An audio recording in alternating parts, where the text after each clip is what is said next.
कभी कभी हमें जीवन में अकेले लड़ने की आवश्यकता होती है। यह कहानी एक ऐसे लड़के की है जो अपने लक्ष्य की ओर आगे बढ़ने के लिए अपनी अकेलापन को एक सुनहरा अवसर बनाता है। एक समय की बात है, एक छोटे से गांव में एक लड़का रहता था। वह बहुत सपने देखता था और अपने लक्ष्यों की प्राप्ति के लिए प्रयास करने का निरंतर जुनून रखता था। परंतु उसके पास न कोई साथी था, न कोई गाइड करने वाला।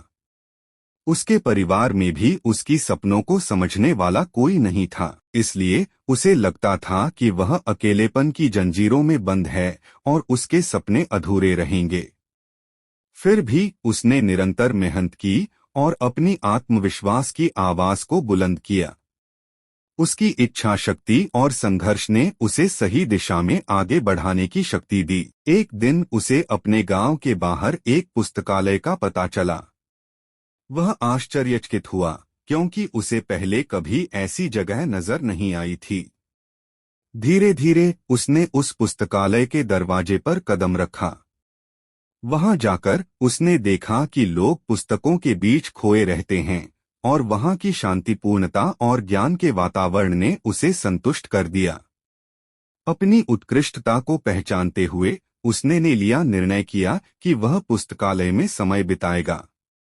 धीरे धीरे वह पुस्तकालय की विभिन्न किताबों को पढ़ने लगा और नई दुनिया की खोज में निकल पड़ा। दिनों बिताने के साथ साथ उसका ज्ञान बढ़ता गया और वह अच्छे लेखकों और दर्शकों के साथ रिश्ते बनाने लगा। इसी के साथ उसने लिखने का भी मन बना लिया। उसने कई लेख लिखे, जिसमें से उसका एक लेख प्रकाशित हुआ और उसे अवसर मिला अपने लेखकीय कौशल को दुनिया के सामने प्रदर्शित करने का।